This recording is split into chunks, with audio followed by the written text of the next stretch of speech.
નમસ્કાર મિત્રો, આપ સૌનું સ્વાગત છે. કોળી વંશ એટલે કે કોળી સમાજ, શાક્ય, મૌર્ય, મલ્લ, નાગ, લીછવી અને હરિયક વંશ માટે ગૌરવ અને ગર્વ કરવા માટેની ઐતિહાસિક હકીકતનો વિડીયો આજે આપણે જોશું. આ વિડીયો જોયા બાદ કોળી, ઓબીસી, એસસી એસટી સમાજને સમજાશે કે આપણા માટે કેવી ગર્વની વાત છે. ગુજરાતમાં જેની સૌથી વધુ વસ્તી છે ને તેવા કોળી સમાજ અને જે ઓબીસી આજનો સમાજ છે, એસસી એસટી સમાજ આ વાત જાણશે. આજનો વિડીયો બરોબર ધ્યાનથી જોશે, જાણશે તો એની છાતી ગર્વથી ફૂલી જશે. આવું ગૌરવ, આવું ગર્વ બીજે ક્યાંય તમને નહીં જોવા મળે. બીજા કોઈ સમાજને દુનિયામાં બીજા કોઈ નહીં લઈ શકે. એટલે દરેક મિત્રોને વિનંતી કે વિડીયો છે ને એ અંત સુધી જોવા વિનંતી કરું છું. વિશ્વગુરુ ગૌતમ બુદ્ધ વિશ્વના શ્રેષ્ઠ મહામાનવ, એને શ્રેષ્ઠ શિક્ષક કહેવાય, શ્રેષ્ઠ માર્ગદાતા છે. એના નામે કોળી, શાક્ય, મૌર્ય, લીછવી, હરિયક વંશ, નાગવંશ માટે આ ગર્વની વાત છે. અને આવું ગૌરવ વિશ્વમાં બીજા કોઈ ના લઈ શકે. તો ઓબીસી ની જે બધી જાતની જાતિ છે, એસસી ની છે, એસટી ની જાતિ છે, એ કેવી રીતે આવી? તો ગૌતમ બુદ્ધ, સમ્રાટ અશોકના સમયે જાતિ વ્યવસ્થા, વર્ણ વ્યવસ્થા નહોતી. થોડા વંશ હતા જેમાં સમાનતા હતી. કોઈ ઊંચ નીચના ભાવ નહોતા. કુંભાર, લુહાર, દરજી, મોચી, સુથાર, નાઈ, ચમાર, વણકર, તેલી, માળી, માલધારી, એ ધંધો છે, એ જાતિ નથી. આપણા જે મૂળ વંશ છે ને એ ખરેખર તો ગૌતમ બુદ્ધના સમયમાં જે હતા એ આપણે જોયા ને ઉપર કે કોળી, શાક્ય એ બધા. તો એ ગૌતમ બુદ્ધ અને સમ્રાટ અશોકના સમયમાં એ મૂળ વંશો હતા. એમાંથી જ આજના બધા એ જ વંશના લોકો જે કામ કરતા હતા. જે કામ, કોઈ દરજી કામ કર્યું, દરજી થઈ ગયા. મોચી કામ કર્યું, મોચી થઈ ગયા. સુથાર કામ કર્યું, એ સુથાર થઈ ગયા. કુંભારનું કામ કર્યું, કુંભાર થઈ ગયા. પણ એ મૂળભૂત એ વંશના જ બધા એ લોકો છે. અને આપણા મૂળભૂત એ વંશના જે લોકો, પૂર્વજો, બાપ દાદા જે કામ કરતા હતા એ એની જાતિ બની ગઈ. ખરેખર એ જાતિ નથી, એનો ધંધો છે.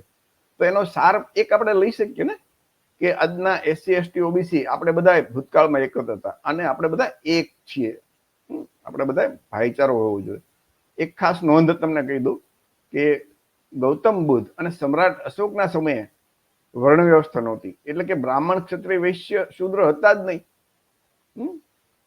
અને એમાંય બ્રાહ્મણો તો હતા જ નહીં. આ ઐતિહાસિક હકીકત છે, કાલ્પનિક વાર્તા નથી.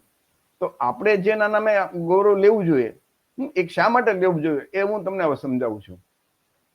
કે ભારતના વડાપ્રધાન 15 ઓગસ્ટ 2024 એ લાલ કિલ્લા ઉપરથી બોલે છે કે હમ વિશ્વ में समृद्ध थे तब भी हमने दुनिया को युद्ध में नहीं जोका है. हम बुद्ध का देश है, યુદ્ધ હમારી રાહ નહીં હૈ. મતલબ એમણે ડંકાની ચોટ ઉપર 15મી ઓગસ્ટ 2024 આજ વર્ષે કીધું લાલ કિલ્લા ઉપરથી કે ભારત દેશ છે એ બુદ્ધનો દેશ છે. આપ સૌ જાણો છો કે વડાપ્રધાન તો કટ્ટર હિન્દુ છે. એ 33 કરોડ ને છોડીને ફક્ત બુદ્ધનું નામ શા માટે લે છે? એટલા માટે કે બુદ્ધના નામે એને માન ને સન્માન મળે છે, ગૌરવ મળે છે. તો હું કે તમે ગૌરવ લઈ શકીએ છીએ? આપણા જે ઓબીસી, એસસી, એસટી, કોળી સમાજ, એના બદલે ગૌરવ કોણ લે છે? વડાપ્રધાન નરેન્દ્રભાઈ મોદી. અને એક પ્રસંગ નથી, આવા તમને પુષ્કળ પ્રસંગ જોવા મળશે. ભારત યુદ્ધનો નહીં બુદ્ધનો દેશ છે, આ નરેન્દ્ર મોદીના શબ્દો છે. તમે જો આ પેપરનું આખું સીધું એની કોપી અહીંયા મૂકી છે. વિશ્વ સંસદ એટલે કે યુનાઇટેડ નેશન, તો દુનિયાના બધા દેશોના પ્રતિનિધિ ત્યાં હોય. અને બધા દેશોના પ્રતિનિધિમાં એટલે કે જેને આપણી ભારતની કેમ સંસદ છે એમ દુનિયાની સંસદ કહેવાય.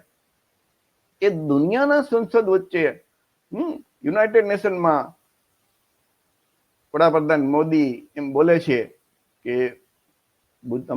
અમે બુદ્ધના દેશ છે, ભારત બુદ્ધનો દેશ છે, અમે વિશ્વને બુદ્ધ આપ્યા છે, યુદ્ધ નથી આપ્યું. તો ત્યાં પણ એ 33 કરોડમાંથી એક પણ કોઈનું નામ નથી લીધું. વિચારજો બરોબર. એટલા માટે કે બુદ્ધના કારણે એમને માન, સન્માન અને ગૌરવ મળે છે. આખા વિશ્વની અંદર ભારત દેશ છે ને એ બુદ્ધના નામે ઓળખાય છે. દેશને, ભારત દેશને જે માન સન્માન મળે છે બુદ્ધના કારણે મળે છે. હમણાં ઓગસ્ટ 2024 આ વખતે જ અમને યુક્રેન જતા પહેલા વડાપ્રધાન પોલેન્ડમાં ગયા હતા અને ત્યાં એ બોલ્યા હતા કે ભારત દેશ વિશ્વમાં ગૌતમ બુદ્ધના નામે ઓળખાય છે. વિશ્વમાં ભારતના લોકોને બુદ્ધના નામે માન સન્માન મળે છે. વિચાર કરજો, ભારત બુદ્ધ કી ધરતી, यहाँ युद्ध का युग नहीं है. આ વડાપ્રધાનના શબ્દો છે કે ભારત બુદ્ધ કી ધરતી है. તો મારે ને તમારે તો જેમની સાથે લોહીના સંબંધ છે, કોળી સમાજ, ઓબીસી, એસસી એસટી, શાક્ય, મૌર્ય વંશ, નાગ, લીછવી, આ બધા વંશના લોકોને જે આજના ઓબીસી એસસી એસટી છે, તો વડાપ્રધાન સિવાય પણ અન્ય જયારે કટ્ટર હિન્દુ વિદેશમાં જાય ને ત્યારે એ બુદ્ધનું નામ લે છે. એના હિન્દુ ધર્મનું નામ કોઈના 33 કરોડમાંથી નથી, પણ એ બુદ્ધનું એટલા માટે કે તો એમને માન અને સન્માન મળે. તો આવું ખરેખર તો આ તો આપણું ગૌરવ છે. કોળી શાક્ય માટે તો આ ગૌરવ છે ને, ગૌરવ છે. આનાથી વધારે આપણા માટે તો ગૌરવ શું હોઈ શકે? ભારતના સૌથી પૈસાદાર અમીર વ્યક્તિ મુકેશ અંબાણીના પત્ની નીતા અંબાણી વિદેશમાં જાય ત્યારે એ બોલે કે મેં બુદ્ધ કી ધરતી ભારત से आती हूँ. આ ન્યુયોર્કમાં એના બોલેલા શબ્દો છે. વિચાર કરજો, એ પણ કટ્ટર હિન્દુ છે, તો એ બુદ્ધ કી ધરતી એટલે ભારત બુદ્ધની ધરતી છે. અને એ બધા શા માટે બોલે છે કે ભાઈ એમને માન સન્માન ને ગૌરવ તો જ મળે. 33 કરોડમાંથી એને મળે નહીં માન સન્માન, એનું નામ બોલે તો એ બુદ્ધ સાથે તો આપણે લોકોને તો કેટલા નજીકના સંબંધ છે. સિદ્ધાર્થ ગૌતમને જે જન્મ આપનાર છે એ કોળી વંશના માતા મહામાયા, એના પિતા શાક્ય વંશના શુદ્ધોધન. અને આપને યાદ દેવરાવી દઉં કે ગૌતમ બુદ્ધના સમયે માતૃ સંસ્કૃતિ ચાલતી હતી. પિતૃ સંસ્કૃતિ છેલ્લા 1000 વર્ષથી જ આવી. એ પહેલા માતૃ સંસ્કૃતિ ચાલતી હતી. તો મિત્રો, કોળી વંશની માતા મહામાયાની કુખે દુનિયાને અંધકારમાંથી પ્રકાશમાં લઈ જનાર મહામાનવ બુદ્ધનો જન્મ, એ બુદ્ધનો જન્મ થયો હોય તો એ આપણા માટે તો ગૌરવની વાત છે ને. આ લુંબિની વન નું એક ચિત્ર છે કે જ્યાં ઝાડ નીચે સિદ્ધાર્થ ગૌતમનો જન્મ થાય છે. કોળી રાજા અંજનની પુત્રી, એ વખતે વંશ કહેવાતા, જાતિ નહોતી, બધા વંશો હતા, તો એમનો જન્મ થયો એ છે. અને એ કાલ્પનિક વાર્તા નથી, એના પુરાતત્વ વિભાગના શિલ્પ મળે છે. આ એના સિદ્ધાર્થ ગૌતમના જન્મનો એનો શિલ્પનો આધાર પુરાવો તમારી સામે છે. બુદ્ધની માતા મહામાયા એ એનો અઠવાડિયા પછી તો એનું મૃત્યુ થાય છે અને ત્યાર પછી એનું પાલન પોષણ કરીને એમના જ માસી માતા પ્રજાપતિ ગૌતમી, એ પણ કોળી વંશના રાજા અંજનના દીકરી, કોળી રાજા અંજનના દીકરી. અને એ માતા પ્રજાપતિએ કેટલું બધું બલિદાન આપ્યું છે. આ એમનું શિલ્પ છે. સિદ્ધાર્થ ગૌતમનું પાલન પોષણ કરનાર માતા જે પ્રજાપતિ ગૌતમી છે ને, એ સિદ્ધાર્થના પાલન પોષણમાં કઈ ખોટ ન રહી જાય ને એટલા માટે એ પોતાના પુત્ર જે હતો ને એને એના મામાના ઘરે મોકલી દીધો અને એમને સિદ્ધાર્થ ગૌતમને એને ઉછેર કર્યો. એમ આ ઐતિહાસિક પુરાવા, પુરાતત્વ વિભાગના પુરાવા છે. બુદ્ધ, યશોધરા, રાહુલ, આ કુષાણ જે ગાંધાર કલા શિલ્પ કલા છે ને, આ એનું એશિયન આર્ટ મ્યુઝિયમ કેલિફોર્નિયામાં, આ એનું મ્યુઝિયમની અંદર આ છે શિલ્પ, તમે જુઓ. આધારભૂત પુરાવો. સિદ્ધાર્થ ગૌતમ બુદ્ધના સિદ્ધાર્થના જે લગ્ન થયા એ પણ કોળી રાજા, કોળી વંશના રાજા ની દીકરી યશોધરા સાથે થયા. આ એમના શિલ્પ છે, યશોધરાનું શિલ્પ જે અજંતા ગુફા છે ને એમાં મળે છે. આ એના પેઇન્ટિંગમાં એનું મળે છે. એટલે કે આ બધી વાર્તા નથી, ઐતિહાસિક પુરાવા સાથેની વાત છે.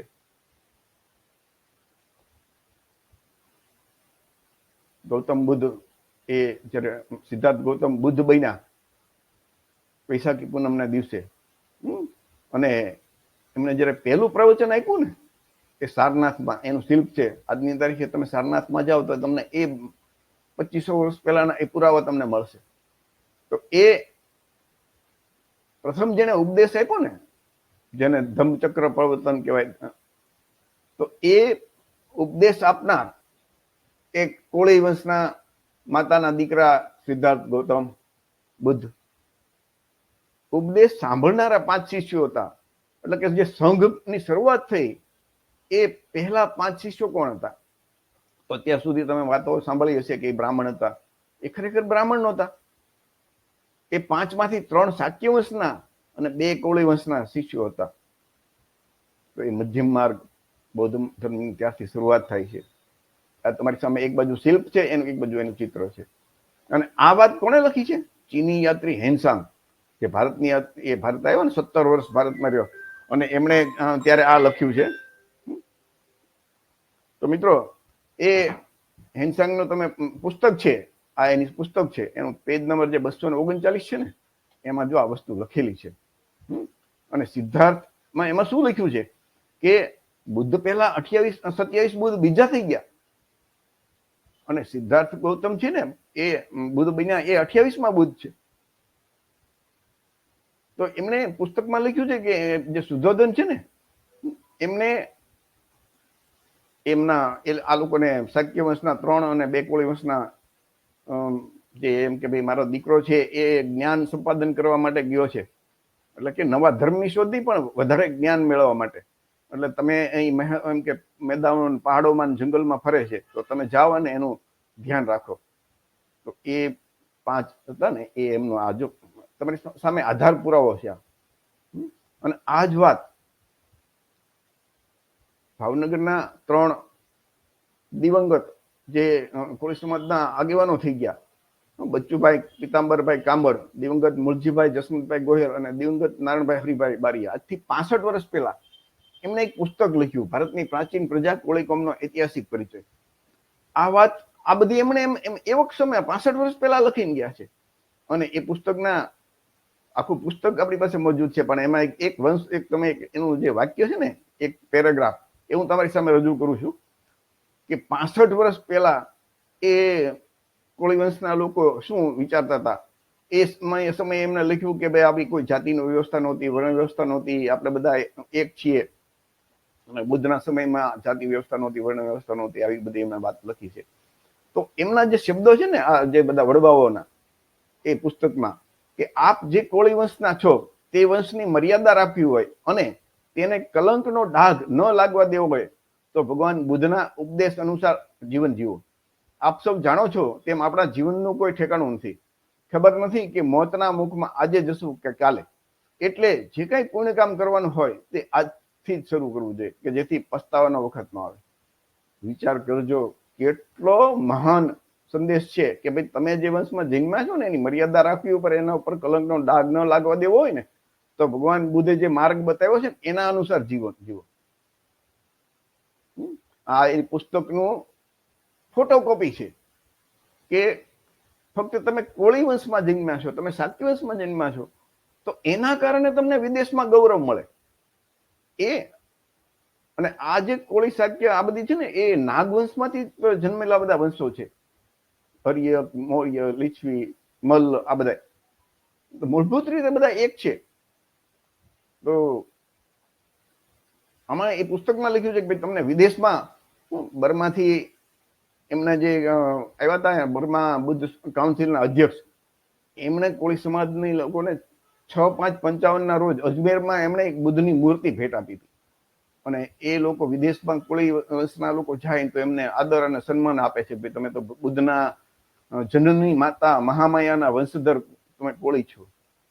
એટલે કે ગૌતમ બુદ્ધના કારણે કોળી સમાજને કેટલું માન અને સન્માન મળે છે. આ 6/5/55 વાત છે.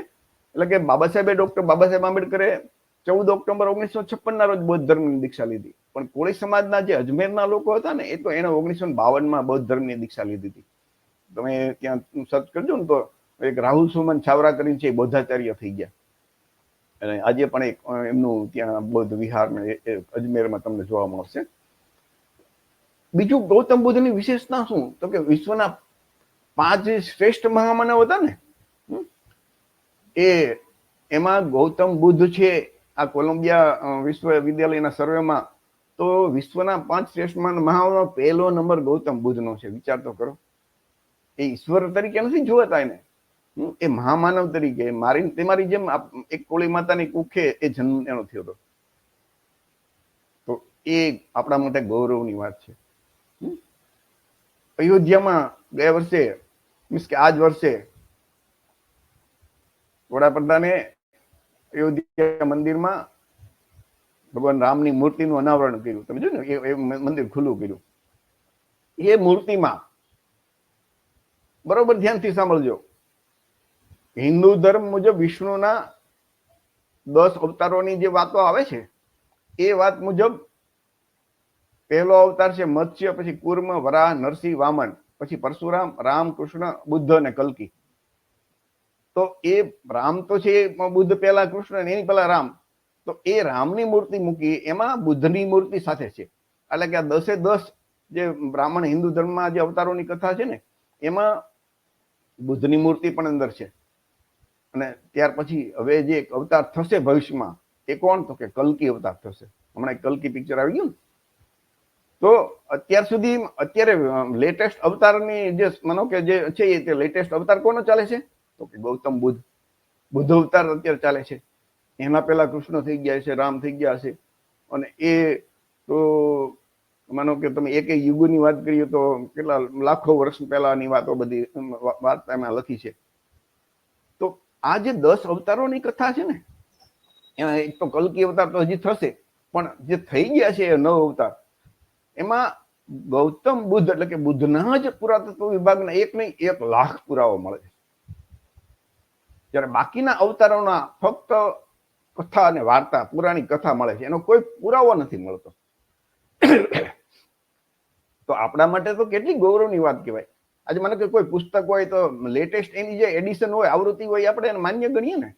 તો અવતારોમાં તો લેટેસ્ટ અવતાર જે હિન્દુ ધર્મ, માનો કે આપણે કોઈ ધર્મ બીજા ધર્મની વાત જ નથી કરતા. ઘણા લોકોને એમ કે બુદ્ધની વાત કરીએ તો એમ કે તમે બીજા ધર્મની વાત કરો. અરે હિન્દુ ધર્મના શાસ્ત્રોમાં તો બુદ્ધને વિષ્ણુનો અવતાર દેખાડ્યો છે, 9મા અવતાર. બીજા ધર્મની ક્યાં વાત જ છે આમાં? અને એ 9મા અવતાર તરીકે ગૌતમ બુદ્ધ છે. અને એના પછી કોઈ અવતાર થયો નથી. રામકૃષ્ણ, પરશુરામ, એના કોઈ પુરાવા મળ્યા નથી અગાઉના વર્ષ. અને એ અવતારોની બધા લાખો વર્ષ પહેલાની વાત છે. અને આપણે બધા અત્યારે ભણ્યા ગણ્યા છીએ, વિજ્ઞાન જાણીએ છીએ, સાયન્સ જાણીએ છીએ, ભૂગોળ જાણીએ છીએ, ઇતિહાસ જાણીએ છીએ. આપણને ખબર છે કે 11-12 હજાર વર્ષ પહેલા તો આખી દુનિયામાં પથ્થર યુગ હતો. લોકોને કપડાં પહેરવાની ભાગ નહોતી. જે કઈ તો એમાં લાખો વર્ષ પહેલાની કે કઈ વાતો જ આવે. તો ગૌતમ બુદ્ધ છે તે 2563 વર્ષ પહેલા એનો જન્મ થયો, ક્યાં થયો, એના પુરાવા ઐતિહાસિક 1 નહીં 1 લાખ પુરાવા મળે છે ગૌતમ બુદ્ધના. અને આખું વિશ્વ જાણે છે. તો પુરાતત્વ વિભાગમાં આટલા અવતારોમાં ફક્ત એક બુદ્ધનો જ પુરાવો મળે છે. બીજા કોઈનો પુરાતત્વ વિભાગનો પુરાવો નથી. જેને એમ કહીને કે આધારભૂત ડોક્યુમેન્ટ કહેવાય, ડોક્યુમેન્ટરી એવિડન્સ, પુરાવો, આધારભૂત પુરાવો બીજા કોઈનો નથી મળતો, ફક્ત બુદ્ધનો મળે છે. તો એ એટલા માટે આપ સૌની જાણકારી માટે. ત્યાર પછી આ રામગ્રામ છે. તો મિત્રો એક બહુ અગત્યની વાત છે, આપણા માટે ગૌરવ લેવા જેવી વાત છે કે ગૌતમ બુદ્ધનું અવસાન થયું ને, એનું મહાપરિનિર્વાણ, મૃત્યુ. તો પછી એમને જે એનું અગ્નિ આપે ને પછી જે એના અસ્થિ ફૂલ વધે ને, એ અસ્થિના 8 ભાગ પાડવામાં આવ્યા હતા. અને એ 8 જુદા જુદા રાજાઓને, લીછવી, મલ્લ, કોળી, શાક્ય, મૌર્ય, એ બધા લોકો રાજાનો ભાગ આપવામાં આવ્યો હતો. તો એમાં એક ભાગ કોળી લોકોને મળ્યો હતો. અને એ કોળી લોકોએ, કોળી રાજાઓએ કે કોળી વંશના લોકોએ એ રામગ્રામમાં એના ઉપર એક મોટો સ્તૂપ બનાવેલો. અને એ સ્તૂપ એ આ જગ્યા તમારી એની સામે આધારભૂત પુરાવો છે. અહીંયા જો એનું બોર્ડ પણ છે. તો એ સ્તૂપ છે એ કોળી રાજાના ભાગમાં આવ્યો હતો. તો એ ગૌતમ બુદ્ધ પછી 200 વર્ષ પછી સમ્રાટ અશોક જયારે આવે છે, તો સમ્રાટ અશોકે આખા દેશની અંદર બૌદ્ધ ધર્મનો પ્રચાર પ્રસાર કર્યો અને 84,000 વિહાર કર્યા, આખું ભારત બૌદ્ધમય બનાવ્યું હતું. તો એ સમયે સમ્રાટ અશોકે, જે બૌદ્ધ રાજા કહેવાય અને દુનિયાનો મહાન સમ્રાટ, એમણે આ જે જુદા જુદા 7 રાજાઓના જે અસ્થિ એના ઉપર મોટા મોટા સ્તૂપ બનાવ્યા હતા ને, એનું ખોદકામ કરીને એ અસ્થિ બહાર કાઢ્યા. અને 8મો ભાગ જે રામગ્રામ હતો એ ત્યાં એના સૈનિકો ખોદવા આવ્યા અને ત્યાં ગયા એ બધું લેવા માટે, એ અસ્થિના અવશેષો ખોદીને સ્તૂપમાંથી. ત્યારે એ રામગ્રામના કોળીઓ ત્યાં આખા ભાઈઓ બહેનો બધા 2 કે 3 દિવસ સુધી એમના બેઠા રહ્યા. કોઈ જાતનો રાજાની સામે વિરોધ તો કરાય જ નહીં, પણ એ શાંતિથી ત્યાં ફરતા બેઠા રહ્યા. અને જયારે સમ્રાટ અશોક ખુદ ત્યાં આવ્યો તો એમને પણ લાગ્યું કે આ લોકોની બહુ ઈચ્છા છે ને એ નહીં લેવા દે, એટલે કે એની સાથે અને પ્રેમથી એ તો માને એમ હતા નહીં, એટલે કે તો સારું. પછી સમ્રાટ અશોકે એક વધારાનો ત્યાં એને સ્તૂપ બનાવ્યો અને એ 8મો ભાગ છે એ એમનામ અકબર રાજ્ય પીડ્યો છે. બાકીના જે 7 ભાગ હતા ને બુદ્ધના અસ્થિના અવશેષના, એના 84,000 ભાગ પાડવામાં આવ્યા. વિચાર કરજો, એની અંદર એના માનો કે આપણે કેમ બારગામથી કોઈ માનો કે એમ કે ભાઈ અમે યાત્રાએ ગયા હતા ને પછી 100-200 ગ્રામ પ્રસાદી લાવે ને પછી ભાવનગરમાં આવીને પછી 5 કિલો પ્રસાદીમાં એ પ્રસાદી ભેળવી દે ને પછી એમ કે આ બધી આ તો ફલાણા ઢીકણાની નાની પ્રસાદી છે એવી રીતે વેચે. એમ એ 7 સ્તૂપના જે અવશેષો હતા એના 84,000 ભાગ કરીને 84,000 વિહાર બનાવ્યા, એમાં એને વહેંચી દીધા. ફક્ત એક કોળી લોકોનો જે કોળી વંશના લોકોનો જે સ્તૂપ હતો ને રામગ્રામ, એ આજની તારીખ સુધી મોજૂદ છે. અને આ 3 મહિના પહેલા યુપી સરકારે એની મંજૂરી કેન્દ્ર સરકાર પાસેથી મેળવી કે એનું ઉત્ખનન કરવું અને એ ખોદાણ કામ કરવું. એટલે એમાંથી 2500 વર્ષ પહેલાની ઓરિજિનલ વસ્તુ છે એમાંથી બહાર નીકળશે. એનું બીજી બધી જગ્યાએ એનું ઉત્ખનન થઈ ગયું, ફક્ત એક આ રામગ્રામનો જે સ્તૂપ છે ને એનું હજી ખોદકામ નથી થયું, એનું ઉત્ખનન નથી થયું, પુરાતત્વ વિભાગે નથી કર્યું. અને એ મંજૂરી મળી છે અને કદાચ આ ચોમાસું પૂરું થાય અને એના ઉપરથી એ કદાચ થાય તો એ જે સમ્રાટ અશોકે જન્મ નથી કાઢી શક્યા, એ જે ગૌતમ બુદ્ધના સમયમાં એના મહાપરિનિર્વાણ પછી જે બુદ્ધના અસ્થિ અંદર એટલે કે ફૂલ જેને આપણે કહીએ છીએ એ અંદર રાખવામાં આવ્યા હતા, એ એમ નામ નીકળશે બહાર, એવું આપણે માની શકીએ. તો આ કોળી વંશ માટે કેટલું ગૌરવની, આવું ગૌરવ દુનિયામાં બીજું કોઈ નથી લઈ શકે એમ કે ગૌતમ બુદ્ધ સાથે આટલા નિકટના સંબંધ હોય. વડાપ્રધાનનો એક વધારાનો કે ભાઈ બુદ્ધની શિક્ષા અપનાવી હોત તો વિશ્વમાં જે ક્લાઇમેટ ચેન્જ એટલે કે આજે પર્યાવરણની કોઈ મુશ્કેલી ઊભી ન થઈ હોત. વિચાર કરજો, યુક્રેન યુદ્ધનો અંત છે ને એ બુદ્ધના માર્ગથી જ લાવી શકાશે, આવું વડાપ્રધાનનું સ્ટેટમેન્ટ છે. વિચાર કરજો કે બુદ્ધના માર્ગે જ યુદ્ધનું સમાધાન થઈ શકે. એમાં કોઈ 33 કરોડ કુલનું નામ ન આવ્યું, કેમ કે એ લોકોના એકલા યુદ્ધના જ ઇતિહાસ છે. તો આ એટલા માટે કે બુદ્ધના નામે માન સન્માન આ બધું બોલી શકાય. યુપીના મુખ્યમંત્રી યોગીજી, હવે એ પણ તમે વિચાર કરજો કે એમણે પણ એ બોલે કે પૂરી દુનિયામાં ભારત કી પહેચાન બુદ્ધ है. વિચાર કરજો કે ભારત વિશ્વમાં બુદ્ધના નામે ઓળખાય છે, રામ કે બીજા કોઈ 33 કરોડના નામે નહીં. આ આપણા માટે ગૌરવ છે કે મારે તમારે તો જેની સાથે લોહીનો સંબંધ છે. ભારતનું રાષ્ટ્રપતિ ભવન, બરોબર યાદ રાખો, રાષ્ટ્રપતિ ભવનમાં ફક્ત ને ફક્ત ગૌતમ બુદ્ધનું સ્ટેચ્યુ, એની મૂર્તિ છે. 33 કરોડમાંથી બીજા એક પણ નહીં. શા માટે? તો કે વિદેશથી મહેમાન આવે તો એ વિદેશના લોકો ગૌતમ બુદ્ધને જ ઓળખે છે. તો ગૌતમ એટલા માટે ગૌતમ બુદ્ધનું બીજા કોકનું રાખે અને ચિત્ર વિચિત્ર આકૃતિ બધા લડાયક સાધનો વિચિત્ર બધી એની વાતો, તો એ તો કદાચ કોઈ હાંસી ઉડાવે કે આબરૂના કાંકરા થાય. એટલે વિદેશથી મહેમાન આવે તો એને બુદ્ધ જોવા મળે અને અહીંથી વડાપ્રધાન અહીંથી લોકો વિદેશમાં જાય ત્યારે એમ બોલે કે હું બુદ્ધના દેશમાંથી આવું છું. તો આપણા માટે આ ગૌરવની વાત છે ને કે રાષ્ટ્રપતિ ભવનમાં ફક્ત ગૌતમ બુદ્ધ છે. બીજું આપણું જે રાષ્ટ્રીય ધ્વજ છે ને એ ધ્વજની અંદર બ્લુ કલરનો જે ધમ્મચક્ર છે, ચક્ર છે ને એ ધમ્મચક્ર છે, એ બૌદ્ધ ધર્મનું પ્રતીક છે. અને આ જે આપણું જે રાષ્ટ્રીય ચિહ્ન છે ને એ આ 3 સિંહનું મોઢા દેખાય ને પણ પાછળ એક ચોથું જે મોઢું છે ને એ પાછળના ભાગે છે, એટલે કે 4 સિંહ વાળું એ આપણું એ બૌદ્ધ ધર્મનું પ્રતીક છે.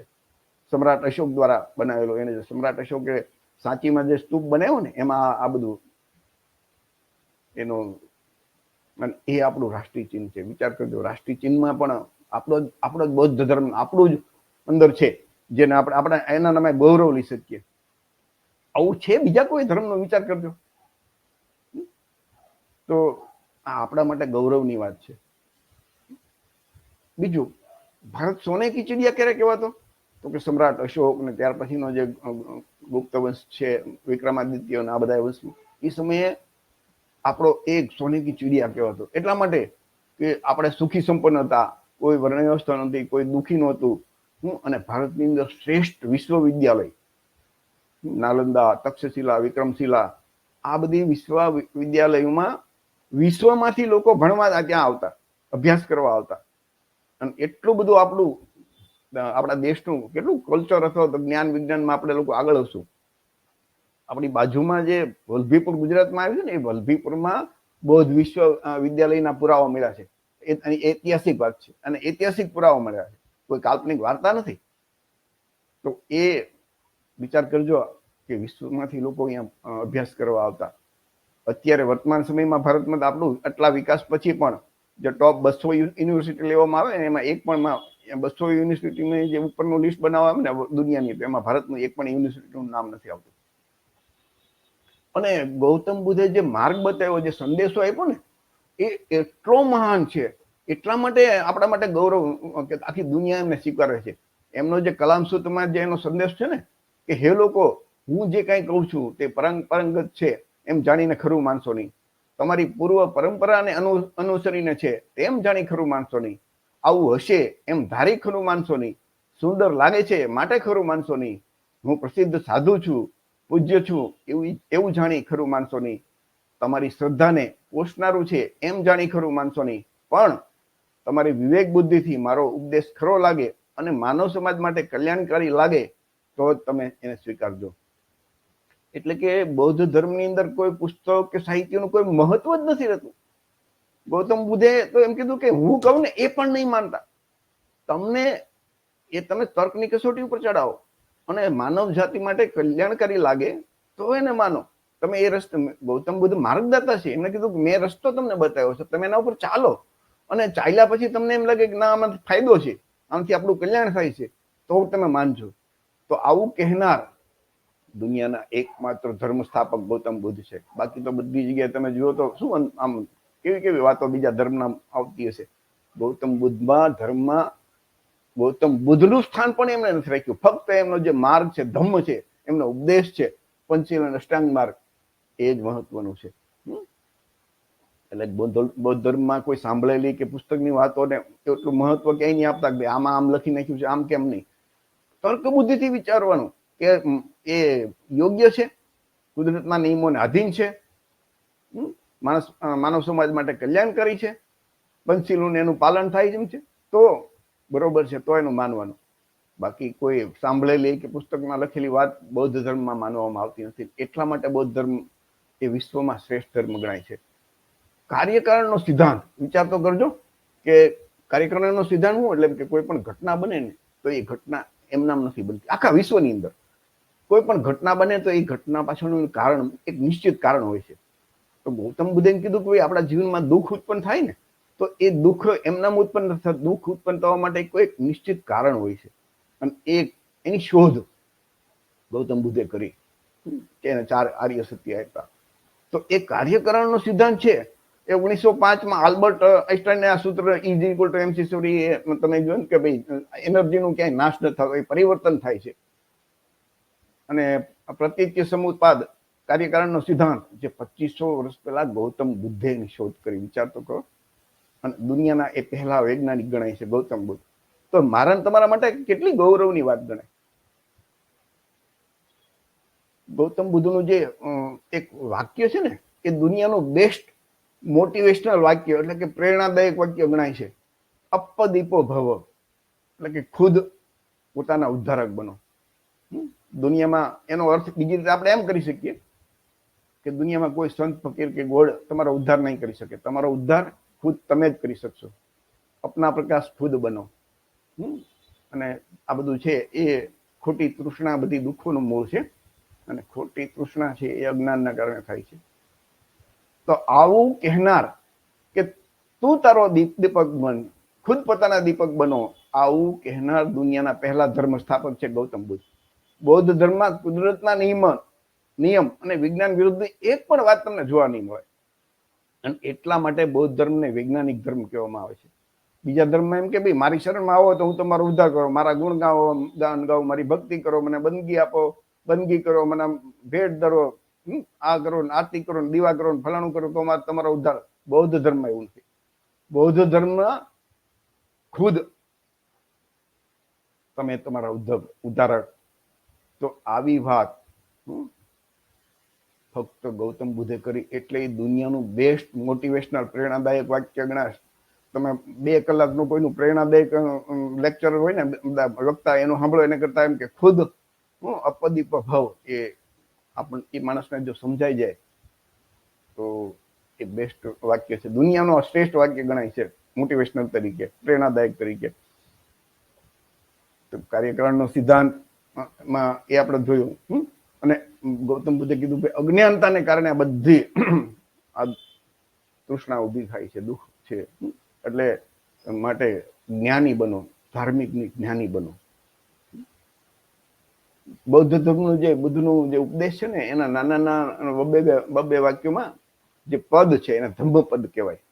હવે ધમ્મપદ પુસ્તક વિશે, આ પુસ્તકની તમારી સામે કોપી છે. એ પુસ્તક વિશે તમને એક વાત કરી દઉં કે દુનિયાની દરેક ભાષા લેંગ્વેજમાં જો જેનું ભાષાંતર થયું હોય, ટ્રાન્સલેશન થયું હોય તો એવું એક માત્ર દુનિયાનું પુસ્તક છે ધમ્મપદ. દુનિયાની તમામ ભાષાઓમાં એનું ભાષાંતર થયું છે. અને બુદ્ધના જે નૈતિક ઉપદેશોનો એમાં સૂત્રના રૂપમાં સંગ્રહ છે. અને વિચાર કરજો કે આવું ફક્ત ધમ્મપદ માટે જ કહી શકાય, બીજા કોઈ પુસ્તક માટે આવું નથી બન્યું. તો એ પણ આપણા માટે ગૌરવની વાત કહેવાય.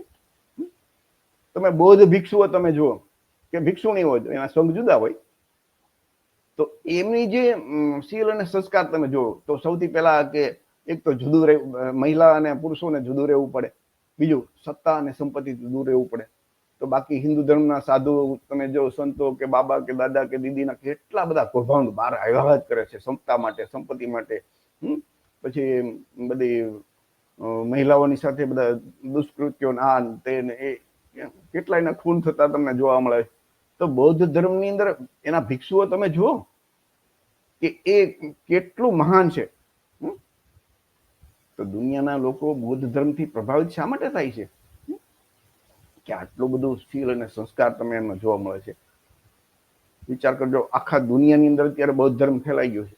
અને જેનો જન્મ ભારતમાં થયો અને જેનો ગૌતમ બુદ્ધ સાથે મારે તમારે તો એ લોહીના સંબંધ છે. તો દુનિયાના જે શ્રેષ્ઠ વૈજ્ઞાનિકો કે વિદ્વાનો જે હોય મોટાભાગે નાસ્તિક હશે.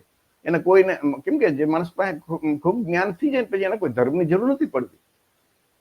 પણ માનો કે એ વૈજ્ઞાનિકો છે કે એવા નાસ્તિકો થઈ ગયા, એમને પણ જયારે કોઈ રાજા એમ કે બંદૂક નિર્ણય તમારે એક ધર્મ તો સ્વીકારવો જ પડે, તો આ બધા વૈજ્ઞાનિકના સ્ટેટમેન્ટ છે કે ભાઈ તમારે કોઈ એક ધર્મ તો તમારે સ્વીકારવો જ પડશે. તો એમ કહેશે અમે બૌદ્ધ ધર્મ સ્વીકારશું. એટલા માટે કે બૌદ્ધ ધર્મમાં અમે સ્વતંત્ર છીએ. બૌદ્ધ ધર્મની અંદર કોઈ અમને બંધન નથી, અમે સ્વતંત્ર રહી શકીએ છીએ. એટલે ગૌતમ બુદ્ધનો જે આ બૌદ્ધ ધર્મ છે ને એ નાસ્તિકોનો ધર્મ છે. નાસ્તિકનો જે ધર્મ રેશનાલિસ્ટ લોકો છે ને, તો બૌદ્ધ ધર્મ એ રેશનાલિસ્ટ નાસ્તિક લોકોનો ધર્મ છે. બૌદ્ધ ધર્મમાં ઈશ્વર નથી, ઈશ્વરના અવતારો નથી, ગયો જન્મ, આવતો જન્મ, પુનર્જન્મ, કર્મકાંડ એવું કઈ છે જ નહીં. શીલ અને સંસ્કારનું પાલન એને બૌદ્ધ ધર્મ કહેવાય છે. તો એટલા માટે પણ એ આપણા માટે ગૌરવની વાત કહેવાય. દુનિયાની અંદર આ એક મલેશિયા કંબોડિયાનું એક મંદિર છે. એમાં એક જ મંદિરમાં 84,000 બૌદ્ધની મૂર્તિઓ છે. વિચાર કરજો, સ્ટેચ્યુ. તો વિશ્વમાં, આખા વિશ્વમાં સૌથી વધારે જો કોઈની મૂર્તિ હોય ને તો ગૌતમ બુદ્ધની છે. અને ગૌતમ બુદ્ધ એટલે મહાન નથી કે એની સૌથી વધારે મૂર્તિ છે. ગૌતમ બુદ્ધ એટલા માટે મહાન છે કે એમને જે માર્ગ બતાવ્યો છે, એમને જે રસ્તો બતાવ્યો છે એ ઉત્તમ છે, એટલે મહાન છે. અપદીપો ભવ. વિચાર તો કરો, અપદીપો ભવ. મૂર્તિ વધારે છે સૌથી વધારે એટલે નહીં, આ પણ આપણા માટે ગૌરવની વાત છે. આ રાજરત્ન આંબેડકર બાબા સાહેબના વંશજ છે. એમને તો એમના વિડીયોમાં તમે યુટ્યુબમાં પુષ્કળ જોવા મળશે કે કહે છે કે ભારતમાંથી જે બ્રાહ્મણો અથવા બ્રાહ્મણ સંગઠનો જે ચલાવતા હોય ને એ લોકો અહીંથી બૌદ્ધ બનીને વિદેશમાં જાય. બૌદ્ધ ધર્મની જે કોન્ફરન્સ હોય અને ત્યાં એમ કે અમે ભારતમાંથી અમે બૌદ્ધ છીએ, અને એ બૌદ્ધ બનીને કટ્ટર હિન્દુ હોય પણ એ બૌદ્ધ બનીને ત્યાં જાય અને આંતરરાષ્ટ્રીય બૌદ્ધ કોન્ફરન્સમાં જઈને ત્યાંથી દાન લઈને આવે છે. આ એનું ઓફિશિયલ સ્ટેટમેન્ટ યુટ્યુબમાં ઉપર તમને ઘણા બધા એના વિડીયો જોવા મળે છે. એનું કારણ કે દેશમાંથી માન સન્માન જે બૌદ્ધ દેશો છે ત્યાંથી એ બુદ્ધના કારણે મળે, દાન મળે. અને આ જ વાત ભારતના સૌથી વિદ્વાન, ભારત રત્ન, બંધારણના ઘડવૈયા, ઓબીસી એસસી એસટી જે આપણો સમાજ છે અને ભારતની તમામ મહિલાઓ એને માનવી હક અધિકાર આપનાર, 32 ડિગ્રી 8 ભાષાના જાણકાર, ભારતના સૌથી વિદ્વાન, ભારત રત્ન, બંધારણના ઘડવૈયા ડોક્ટર બાબા સાહેબ આંબેડકરે દુનિયાના બધા ધર્મનો અભ્યાસ કર્યા પછી તારણ આપ્યું કે બૌદ્ધ ધર્મ શ્રેષ્ઠ છે. વિચાર કરજો, બૌદ્ધ ધર્મ શ્રેષ્ઠ ધર્મ છે. સૌથી વિદ્વાન વ્યક્તિ ભારતની જયારે એમ કહી દે કે બૌદ્ધ ધર્મ શ્રેષ્ઠ છે, તો મારે તમારે શું વિચારવાનું રહે? આપણી શું હેસિયત બાબા સાહેબ પાસે? વિચારો, 14 ઓક્ટોબર 1956 ના રોજ કુલ 14 તારીખે 15 ને 16 3 દિવસમાં 10 લાખ સાથીઓ સાથે એને બૌદ્ધ ધર્મની દીક્ષા આપી. પહેલા ખુદ બાબા સાહેબે દીક્ષા લીધી, પછી બધાને દીક્ષા આપી. તો બાબા સાહેબ જયારે બાબા સાહેબ જેવી મહાન વ્યક્તિએ માર્ગ સ્વીકાર્યો, તો મારે તમારે તો વિચારવાનું નથી રહેતું. છતાં વિચારવું હોય તો તમે બધું આ સાહિત્ય જુઓ, આ બધી માહિતી આજનો તમે વિડીયો જુઓ તો તમને ખુદને ગર્વ થશે કે આનાથી વધારે બીજું ઉત્તમ ધર્મ અને એ આપણા માટે ગૌરવની બીજી વાત શું હોઈ શકે? બાબા સાહેબને કારણે આપણે જો ઓબીસી એસસી એસટી સારા કપડા પહેરીને સારા હક અધિકાર અત્યારે આપણે આમ જે બેઠા છીએ કે આપણે જીવીએ છીએ, તો બાબા સાહેબ ઉપર વિશ્વાસ તો હોય કે નહીં આપણે બધાને? કે બાબા સાહેબે કીધું હોય એટલે વિચારવાનું ન રહે. અને માનો કે વિચારવું હોય તો તમે સાહિત્ય વાંચો, જાણો, તર્ક કરો, એટલે તમને સત્ય સમજાઈ જશે. બાબા સાહેબે કે જન્મથી જ આ બધું નહોતું જાણ્યું, પણ એમને ગુરુ જે કબીર, સંત કબીર અને જ્યોતિરાવ ફૂલને વાંચ્યા, જાણ્યા, સમજ્યા અને આ બધો અભ્યાસ કર્યો, હિન્દુ ધર્મ શાસ્ત્રોનો બધોનો ધર્મનો અભ્યાસ કર્યો, પછી એમને આ સમજાણ. તો ભારતમાં રહેતા, ગુજરાતમાં રહેતા કોળી વંશના, કોળી લોકો, શાક્ય વંશના લોકો, મૌર્ય, નાગ, મલ્લ, લીછવી, જે મૂળભૂત વંશના જે આજના વંશો જે છે એના વારસદાર આજના ઓબીસી એસસી એસટી સમાજ માટે તો આનાથી બધું ગૌરવ શું હોઈ શકે? ગર્વ શું હોઈ શકે? પ્રાઇડ બીજું શું હોઈ શકે? આપણે તો ગૌતમ બુદ્ધ સાથે લોહીના સંબંધ છે મિત્રો. આપણે ગૌરવ લઈએ છીએ કે નહીં? તમે વિચારજો ખુદ, કે જે વડાપ્રધાન નરેન્દ્રભાઈ મોદીથી મને નીતા અંબાણીથી માંડીને તમામ લોકો લે છે કટ્ટર હિન્દુઓ ગૌરવ, એ કોળી સમાજના, શાક્ય વંશના કે ઓબીસી એસસી ના લોકો બુદ્ધનું નામ લેતા એવા કેટલા હશે કે જેને શરમ લાગતી હશે, કે શરમાતા હશે?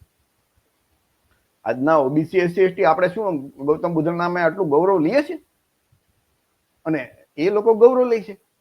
એક નહીં, આમ ડંકાની ચોટ ઉપર ખુલ્લે આમ કહે છે, વિશ્વની સંસદમાં પણ બોલે છે. તો આપણા માટે જે ગૌરવ છે, આવું ગૌરવ દુનિયામાં કોઈ બ્રાહ્મણ ક્ષત્રિય કે વૈશ્ય લઈ શકે? વિચાર કરજો. અથવા તો દુનિયાના બીજા કોઈ દેશમાં, જે દુનિયા આખા દેશો બૌદ્ધ ધર્મ ચાલે છે, કોઈ લઈ શકે? આપણે લઈ શકીએ. કોળી, શાક્ય, કોળી વંશના લોકો, શાક્ય વંશના, મૌર્ય, આ બધા જે આપણે ઓબીસી એસસી એસટી, આપણા માટે એ ગૌરવ છે. અને આપણું ગૌરવ આપણે ભૂલી જઈએ તો શું થાય? તો જાગ્યા ત્યારથી સવાર મિત્રો, જાગ્યા ત્યારથી સવાર. આ તમે વિડીયો જોયો, તમને આમ ગર્વનો તમારા શરીરના રોવાડા ઉભા થઈ જાવ છો કે આટલી મહાન જે વાત છે એનાથી કેમ અમે અજાણ છીએ, કેમ અજ્ઞાન છીએ, કેમ શા માટે દૂર રહ્યા? અમારું જે ગૌરવ છે અમે નથી લેતા અને બીજા લઈ જાય છે. એમાં કઈ વાંધો નથી આપણને. ગૌતમ બુદ્ધના ધર્મમાં માનવતા છે, સમાનતા છે, કોઈ જાતિવાદ નથી, વર્ણ વ્યવસ્થા નથી, બધા એક સમાન છે. તો એ ગૌતમ બુદ્ધનું નામ, એનું કામ, એનો માર્ગ, એનો ધમ, એ આપણા માટે ગૌરવ અને પ્રાઇડ, અભિમાન કે માટે, સન્માન માટે પૂરતું છે. આનાથી વધારે બીજું કોઈ સન્માન આપણને કોઈ ન આપી શકે. અને ડોક્ટર બાબા સાહેબે કીધું ને કે ભાઈ સમાન કે સન્માનને બદલે ગમે એટલું પદ મળે ને તો એ જતું કરવું જોઈએ. બૌદ્ધ ધર્મની અંદર આપણને સમાનતા છે, માનવતા છે, સન્માન છે. અને હિન્દુ ધર્મની અંદર આ એક કથાકાર છે ને, એ ભાઈ રાજુભાઈ કથાકારે થોડાક લગભગ વર્ષ 6-8 મહિના પહેલા બોલ્યા હતા કે કોળી ઠાકોર સમાજને એને નીચ ગણાયો હતો. વિચાર કરજો. કથાકારે આવું કીધું ને, કોળી ઠાકોરને નીચ, તો બધાનું લોહી ઉકળી ઉઠ્યું કે આવું કેમ અમારા સમાજને કહી જ ન શકાય ને. અને બાબા સાહેબનું જે વાક્ય છે ને કે સમાન કે સન્માનના ભોગે ગમે એટલું પદ મળે ને ઠુકરાવી દેવું જોઈએ. તો રાજુભાઈ કથાકાર છે એ બોલે તો બધાને ખરાબ લાગે, પણ હિન્દુ ધર્મના શાસ્ત્રોમાં શુદ્ર વર્ણ માટે તો જે કઈ લખેલું છે એટલું બધું ખરાબ લખેલું છે કે સહન ન થઈ શકે. આપણે મોટા ભાગના લોકોએ 99% લોકોએ વેદ પુરાણ, વાલ્મીકી રામાયણ, રામચરિત માનસ કે મનુસ્મૃતિ કે વિષ્ણુ પુરાણ, ભાગવત પુરાણ, ભગવદ્ ગીતા એવું વાંચ્યું જ નથી. અને એ બધા ગ્રંથોમાં તમે શું શું લખ્યું છે તમે વાંચો તો ખરા તો ખબર પડે. એની વિગત વધારે અત્યારે નથી આપતું કે હિન્દુ ધર્મ શાસ્ત્રોમાં શુદ્રો એટલે કે જે હિન્દુ છે અને બ્રાહ્મણ, ક્ષત્રિય અને વૈશ્ય એટલે કે વાણિયા નથી. તો બ્રાહ્મણ, ક્ષત્રિય અને વાણિયા નથી તો હિન્દુ ધર્મમાં 4 વર્ણ છે. જે ઓબીસી, એસસી, એસટીમાં જે શુદ્ર વર્ણના લોકો ઓબીસી ને પોતાને હિન્દુ માનતા હોય તો એ હિન્દુ વિદ્યા ક્યાં નથી, બ્રાહ્મણ, ક્ષત્રિય કે વૈશ્ય, તો વિદ્યા એ શુદ્ર વર્ણમાં આવે. અને એના માટે સહન ના થાય શકે. બધું એમાં ખરાબ લખેલું નથી બોલતો કે સહન આપણાથી ન થઈ શકે એટલું ખરાબ લખેલું છે. આ રાજુભાઈ કથાકાર બોલે તો આપણને બધાનું લોહી ઉકળી ઉઠે, પણ હિન્દુ ધર્મ શાસ્ત્રોમાં લખ્યું છે તો કઈ નહીં. કોઈ કેમ કોઈનું લોહી નથી ઉકળતું? શું લોહી નથી? લોહીને બદલે પાણી છે? શા માટે આવું સહન કરવું જોઈએ જે ધર્મશાસ્ત્રોમાં લખ્યું? જે આપણું ગૌરવ છે, સન્માન છે, એમાં માનવતા, સમાનતા, આપણું ગૌરવ છે, એને આપણે ત્યાં તો અજ્ઞાનના કારણે એ આપણે નથી સ્વીકારી શક્યા. તો આનું કારણ વ્યક્તિ આ જાણ્યા પછી કોઈને એમ નહીં થાય કે અમે આનું જાણ્યા પછી તો સૌને સોમાન ને સન્માન ને ગૌરવ વાલું લાગશે. હિન્દુ ધર્મના શાસ્ત્રોમાં ખાલી એક પેજમાં હું તમને બતાવું કે મનુસ્મૃતિમાં કે ભગવાને શુદ્ર માટે એક જ કર્મનો આદેશ આપ્યો છે કે ઉપલા 3 વર્ણની ઈચ્છા વિના સેવા કરવી. વિચાર તો કરો, આપણો જન્મ છે બ્રાહ્મણ, ક્ષત્રિય, વૈશ્યની સેવા કરવાની, એમ ઈશ્વરના નામે બ્રાહ્મણ પંડિતો મનુસ્મૃતિમાં લખી નાખ્યું.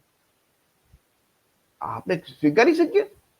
એ બ્રાહ્મણ પંડિતને કોણે હક આપ્યો? આજના ઓબીસી, એસસી, એસટી જેની વસ્તી છે 75 થી 85%, એ સમાજને ગુલામ બનાવનાર જે શાસ્ત્રને આપણે કેમ સ્વીકારી શકીએ? આ રામચરિત માનસ છે ને, એ ઉત્તરકાંડમાં 99 નંબરના શ્લોકમાં છે કે તેલઈ કુમાર, ચાંડાલ, ભીલ, કોલ, કલવાર આદિ જો વર્ણ में नीचे है, स्त्री के मरने पर अथवा तो घर की संपत्ति नष्ट हो जाने पर सिर मुंडाकर सन्यासी हो जाते. એટલે કે આ બધા નીચી જાતિના વર્ણના છે. પછી વ્યાસમૂર્તિમાં લખ્યું છે કે બઢઈ, નાય, આહિર, ચમાર, કુંભાર, બંજારા, કિરાત, કાયસ્થ, માળી, કુર્મી, બાંસફોડ, સ્થાવર, ચાંડાલ, બારી, સ્વપંચ અને કોળી. કોરી એટલે કે કોળી, ઉત્તર પ્રદેશમાં કોરી લખે. તથા બરાબરી કરવાવાળા બધા અંત્યજ એટલે કે શુદ્ર વર્ણના છે આ વ્યાસ સ્મૃતિમાં. આવું તો તમે જે હિન્દુ ધર્મના શાસ્ત્રોમાં તમે વાંચવા બેઠો ને તો ડોક્ટર બાબા સાહેબે આના ઉપર પુષ્કળ લખ્યું છે અને ભારત સરકારે એ પ્રકાશિત કર્યું છે. એનું જે ગુજરાતીમાં 6 નંબરનું વોલ્યુમ છે હિન્દુ ધર્મનું તત્વજ્ઞાન, એમાં બાબા સાહેબે સ્પષ્ટ લખ્યું છે. હિન્દુ ધર્મનું મોટું જબર પુસ્તક છે, પણ તત્વ એક વાક્યમાં લખ્યું છે કે હિન્દુ ધર્મનું તત્વજ્ઞાન એ છે કે બ્રાહ્મણો માટે શ્રેષ્ઠ છે, સ્વર્ગ સમાન છે, અને શૂદ્રો માટે નર્ક સમાન છે. આ બાબા સાહેબના શબ્દો છે. અને એ ગૌતમ બુદ્ધે કીધું ને કે તમે જેવું વિચારો ને એવા બની જશો. તો આપણે માનવતા, સમાનતા, દરેક જીવ પ્રત્યે પ્રેમ, કરુણા, શીલ, સંસ્કારનું પાલન, આવા બૌદ્ધ ધર્મને છોડી અને એનું ગૌરવ લેવાના બદલે જે ધર્મની અંદર આપણને હલકા વર્ણના, નીચ, નાલાયક, અધમ જાતિના, અધિકાર વંચિત શૂદ્ર ક્યાં છે, કહ્યા છે, એમાં શા માટે એમાં રહેવું જોઈએ? માન સન્માન નથી, સ્વમાન નથી. એનું કારણ કે આપણે ભણી ગણીને કલેક્ટર થઈએ, ડીએસપી થઈ, પીએસઆઈ થઈ, પીએ થઈ, ઇવન રાષ્ટ્રપતિ થઈ ને આપણે, તો આપણે શુદ્ર વર્ણમાં જ લઈએ. રાષ્ટ્રપતિની સાથે પણ ભેદભાવ કરવામાં આવે. તો એ હિન્દુ કે બ્રાહ્મણ ધર્મ જેને કરો ને એને વર્ણ વ્યવસ્થા એનો પાયો, એનો બેઝ છે, પાયો છે. તો આપણો તો મૂળ ધર્મ બૌદ્ધ ધર્મ છે.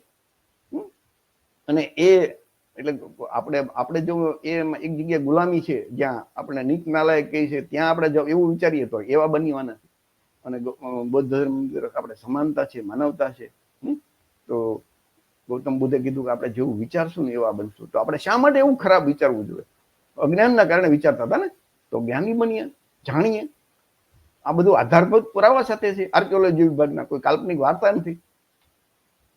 અને ખરેખર તો હિન્દુ ધર્મના દેવી દેવતાઓ છે ને, બ્રાહ્મણ ધર્મના, એનો આપણે ક્યારેય વિરોધ નથી કરતા. કેમ કે હિન્દુ ધર્મે તો ગૌતમ બુદ્ધને વિષ્ણુના અવતાર જાહેર કરી દીધા, એટલે આપણે બીજા ધર્મની વાત નથી કરતા. અને જે હિન્દુ ધર્મના દેવી દેવતા છે ને, એ વર્તમાન દેવી દેવતા એ તમામ એ બૌદ્ધ ધર્મનો જે મહાયાન પરંપરા છે, વજ્રયાન પરંપરા છે, કે એમના છે. વર્તમાન હિન્દુ ધર્મના કોઈ દેવી દેવતાનો વિરોધ કરવાનો નથી, કારણ કે છેલ્લા 1000 વર્ષથી જ આમનું અસ્તિત્વ આવ્યું છે. 1000 વર્ષમાં બૌદ્ધ ધર્મના મહાયાન અને વજ્રયાન પરંપરાના અવલોકિતેશ્વર બોધિસત્વનું બ્રાહ્મણીકરણ કરીને તેને હિન્દુ ધર્મમાં ઈશ્વરના અવતાર તરીકે દેવી દેવતા બનાવી દીધા. કાલ્પનિક શાસ્ત્રોની રચના કરી અને તેમાં શાસ્ત્રોમાં બ્રાહ્મણો ખુદ ઈશ્વરના એજન્ટ બની બેઠા અને એ પોતાને શ્રેષ્ઠ જાહેર કરી દીધા. અને આપણને લોકોને શુદ્ર બધાને, બૌદ્ધને જેમ બુદ્ધને માનવા વાળા હતા એને શુદ્ર જાહેર કરી દીધા. આ બૌદ્ધ ધર્મની જેટલી છે ને આ પોસ્ટો, એ તમને એના શિલ્પ મળશે અને એની કોપી કેવી રીતે કરી તો એ તમને ફોટો મળશે. આમનું કઈ શિલ્પ નહીં મળે, બૌદ્ધ ધર્મનું શિલ્પ મળશે, આધારભૂત આર્કિયોલોજી વિભાગનો પુરાવો મળશે. ગાંધાર જે શિલ્પકલા હતી ને એનો આ એક તમારી સામે નમૂનો. બીજો તમે નમૂનો તમે તમારી નજર સામે રજૂ કરું. જે આ બ્રહ્મા છે એ બુદ્ધના, વિચાર કરજો, આ બુદ્ધના શિલ્પ ઉપરથી કોપી કરી. કોઈ બીજું એમાં અકલનો ઉપયોગ ન કર્યો. કૃષ્ણ દમનનો ફોટો છે એ આ બાજુ જે એમની શિલ્પ છે ને આ બાજુ અવલોકિતેશ્વર બોધિસત્વની મૂર્તિઓ પરથી આ બનાવી નાખ્યું. એક બાજુ તમે જો ને ભગવદ્ ગીતા અર્જુનને ઉપદેશ જે બૌદ્ધ કલાકૃતિ ઉપરથી બનાવ્યું. આ શિલ્પ છે, આ બાજુ ફોટો છે. આ બાજુ શિલ્પ છે, રામ હનુમાનની કોપી કેવી રીતે કરી વિચાર કરજો. આ બાજુ શિલ્પ છે બૌદ્ધનું, આ બાજુ ફોટો છે. કૃષ્ણનું તમે જો નાગ દમનનું એ બૌદ્ધનું ઉપરથી કેવી રીતે કોપી કરી. ગૌતમ બુદ્ધનો મહાપરિનિર્વાણ વખતે આવી રીતે આ જે એની જે આવા મૂર્તિ તરીકે એની જો તમને જોવા મળે ને એના ઉપરથી તે વિષ્ણુની કોપી કરી, ભગવાન બુદ્ધની મૂર્તિ ઉપરથી. વાંસળી વગાડતા બુદ્ધની ઉપરથી વાંસળી વગાડતા વાસુદેવ, જે ખરેખર એ પણ આ બધા બોધિસત્વો હતા એના ઉપરથી કોપી કરી નાખી. ગૌતમ બુદ્ધના માતા, કોળી વંશના માતા મહામાયાનું જે શિલ્પ છે એના ઉપરથી માતા લક્ષ્મી, લક્ષ્મી માતા બનાવી નાખ્યા. મહાલક્ષ્મી જેને કહેવાય ને, દિવાળીના દિવસે જેનું પૂજન થાય. તો આ કોપી પેસ્ટ ટોટલી કોપી કરી નાખી. બુદ્ધની મૂર્તિને ચુંદડી પહેરાવીને માતાજી બનાવી દીધા. શંકર પાર્વતીની કોપી કેવી રીતે કરી વિચાર કરજો, જોઈ લેજો તમે તમારી સામે, નજર સામે. જે શિવા છે એ બૌદ્ધ પરંપરાના અવલોકિતેશ્વર છે એના ઉપરથી શંકર ભગવાન બનાવી નાખ્યા. માતાજી જે તારા દેવી હતા એના ઉપરથી માતાજી પાર્વતીજી દેવી બનાવી નાખ્યા. બુદ્ધની મૂર્તિ છે, નાગ લોકો, ખરેખર નાગ એની ઉપર ફેણ રાખી નહોતું, પણ નાગ લોકો છે ને જેના ઉપરથી થોડી શક્ય આ બધા જે આપણા વંશો બધા મોટા ભાગના નાગ વંશમાંથી જ ઉભા થયા. એ નાગ વંશના લોકો ગૌતમ બુદ્ધને એનું રક્ષણ કરતા, એનું ધ્યાન રાખતા અને એને એની સાથે રહેતા. એટલે એના ઉપર એનું પ્રતિક રૂપે એનું ટોટમ તરીકે એ દર્શાવેલ છે. આ નકલ એમને કરી ને ક્યાંય અકલનો ઉપયોગ નથી કર્યો, એમને નકલ જ કરી નાખી. મહિષાસુર વધુ તમે જો ને તો આ થોડાક નમૂના તમારી સામે, આવા તો બીજા પુષ્કળ નમૂના છે. યુટ્યુબમાં તમને, ગૂગલ સર્ચમાં તમને જોવા મળશે. આ બધા આધારભૂત પુરાવા છે પુરાતત્વ વિભાગના. આર્ટ અને મ્યુઝિયમમાં અત્યારે પડ્યા છે બધા. સંપૂર્ણ જે બૌદ્ધોની જાતક કથા હતી ને, દશરથ જાતક કથા, એના ઉપરથી રામાયણ બનાવી. દશરથ જાતક કથા છે એની અંદર રામ ને સીતા અને લક્ષ્મણ આ બધા પાત્રો આવે, દશરથ ને બધું છે. પણ એમાં કોઈ કાલ્પનિક વાતો નથી. રામ રાવણનું યુદ્ધ ને એ બધું કઈ નથી. તો એના ઉપરથી તે મહાભારત અને રામાયણ એ બૌદ્ધોની જે જાતક કથાઓ છે ને, જાતક કથા એટલે કે ઉપદેશ કથાઓ, ઉપદેશ માટે આપણે કેમ પંચતંત્રની કથા હોય, બાળકોને સમજાવવા માટે કથાઓ ઊભી કરીએ, એ વાસ્તવિકતા બની ગયેલું ન હોય તો એ જાતક કથા ઉપરથી આ રામાયણ અને મહાભારત, અને એ પ્રોફેસર વિલાસ ખરાત એને આધારભૂત એના પુરાવા સાથે યુટ્યુબમાં તમને એના વિડીયો જોવા મળશે. તો મિત્રો, આ હતી નાની એવી વાત આપણી કે કેવી રીતે બૌદ્ધ ધર્મનું બ્રાહ્મણીકરણ કરવામાં આવ્યું. એ હિન્દુ ધર્મના દેવી દેવતા છે, એ બીજા કોઈ નથી, બૌદ્ધ ધર્મના જ છે, મહાયાન પરંપરાના, વજ્રયાન પરંપરાના છે. બોધિસત્વ અવલોકિતેશ્વર બોધિસત્વો છે. એમનો પણ આપણે ક્યાંય વિરોધ નથી કરવાનો. જે એમના નામે અને જે બ્રાહ્મણો એ બ્રાહ્મણવાદ શરૂ કરી અને બ્રાહ્મણોને પોતાને શ્રેષ્ઠ અને પોતે જ શ્રેષ્ઠ અને બાકીના બધાએ ને શૂદ્રો ટૂંકમાં જાહેર કર્યા, અથવા તો નીચે એનાથી નીચે જાહેર કર્યા, અધિકાર વંચિત જાહેર કર્યા. તો એ ખરેખર ત્યાં આપણે શા માટે રહેવું જોઈએ? તો કોળી, શાક્ય, મૌર્ય, નાગ વંશ અને લીછવી વંશના જે આજના SC ST OBC છે, એના માટે તો બુદ્ધ કેટલું બધું ગૌરવ, પ્રાઇડ, અભિમાન છે, વિચાર કરજો. કોળી વંશ માટે તો લોહીના સંબંધ છે, આપણે કહી શકીએ. તો મિત્રો, જાગ્યા ત્યારથી સવાર, તથાગત ગૌતમ બુદ્ધ, જેને વિશ્વગુરુ કહેવાય છે, એનાથી આપણે ગૌરવ લઈએ. એનો જે ધર્મ છે, એનો જે માર્ગ બતાવ્યો છે, માનવતા, માનવ ધર્મ જેને કહી શકાય, એનાથી ગૌરવ લઈએ.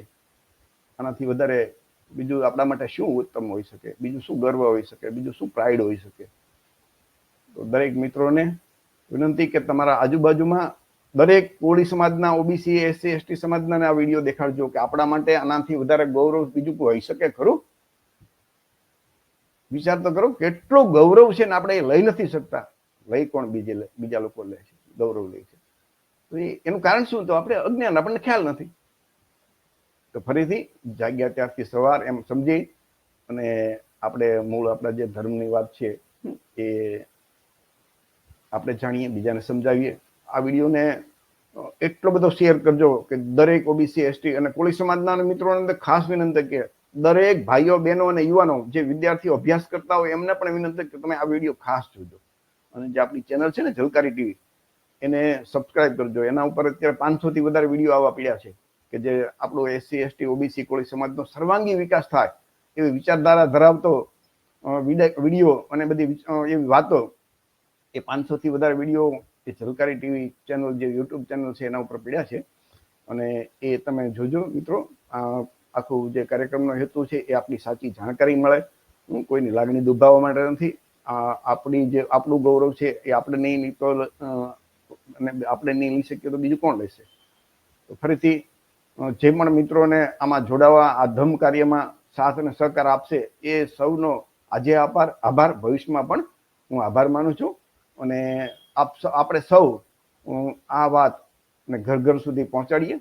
કોળી સમાજના દરેક ઘરે આ વાત પહોંચે કે આનાથી વધારે બીજું ગૌરવ આપણા માટે હોઈ નહીં શકે. કાર્યક્રમ આપણે અહીંયા પૂરો કરીએ છીએ. જય ભીમ, નમો બુદ્ધાય, જય સંવિધાન.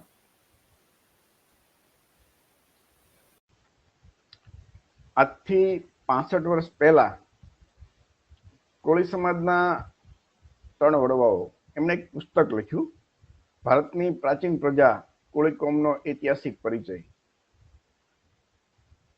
પુસ્તક 1961માં પ્રકાશિત કરેલું, પરંતુ એની તૈયારી એ લોકોએ લગભગ 4-5 વર્ષ એ પહેલા શરૂ કરી દીધી હતી.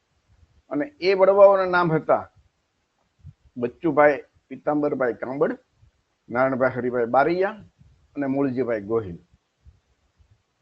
1961માં લખેલ આ પુસ્તકનો સંદેશો આપણે જાણવાનો છે મિત્રો. તો આ એમના ફોટા છે. પહેલો ફોટો છે બચ્ચુભાઈ પીતાંબરભાઈ કાંબડ, બીજો ફોટો છે મૂળજીભાઈ જસમતભાઈ ગોહિલ, અને ત્રીજો ફોટો છે નારણભાઈ હરિભાઈ બારૈયા. આ વડવાઓ અત્યારે એક પણ હયાત નથી. અને ડાબી બાજુ જે છે એ જે પુસ્તકનો ફોટો છે. તો એ આ પુસ્તક જે છે, ભારતની પ્રાચીન પ્રજા કોળી કોમનો ઐતિહાસિક પરિચય, એમાં આપણા વડવાઓએ સમગ્ર કોળી સમાજને અને એમના વારસદારોને શું સંદેશો આપ્યો છે? કે એમના વારસદારોની પેલી જવાબદારી આવે, પણ સમસ્ત કોળી સમાજને એમણે એક સંદેશો આપ્યો છે. અને એ સંદેશો નું પુસ્તક તો 400 પેજનું છે, પણ 2 કે 3 મિનિટમાં આપણે સમજાઈ શકીએ એટલા માટે થોડાક એના મુદ્દા એમાંથી મેં જુદા કરી અને તમારી સમક્ષ રજૂ કરું છું.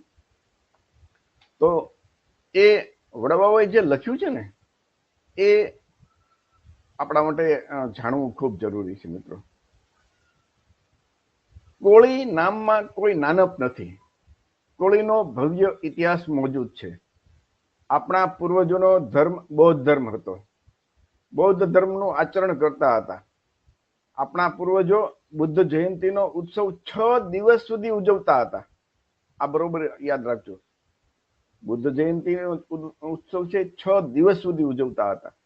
રામગ્રામ, દેવદહ, ઉત્તરકલ્પ, હલ્દીવસન, સંજનેશ માં કોળી રાજાઓ હતા, ત્યાં કોળીનું રાજ્ય હતું. ભગવાન બુદ્ધના સમયે વર્ણ વ્યવસ્થા, ઊંચ નીચના ભેદભાવ નહોતા. એટલે કે એ સમયે જાતિ વ્યવસ્થા નહોતી, ઊંચ નીચના ભેદભાવ નહોતા, માણસ માત્ર એક સમાન. શાક્ય, કોળી, નાગ, મૌર્ય, કુશવાહા ના આ વિલીછવી, મલ, આ બધા વંશો હતા. એ જાતિ નહોતી, વંશો હતા. અને એ બધામાં સમાનતા હતી. નાગ વંશમાંથી જ આ બધા વંશો ઉભા થયા છે એવું ઇતિહાસ જણાવે છે.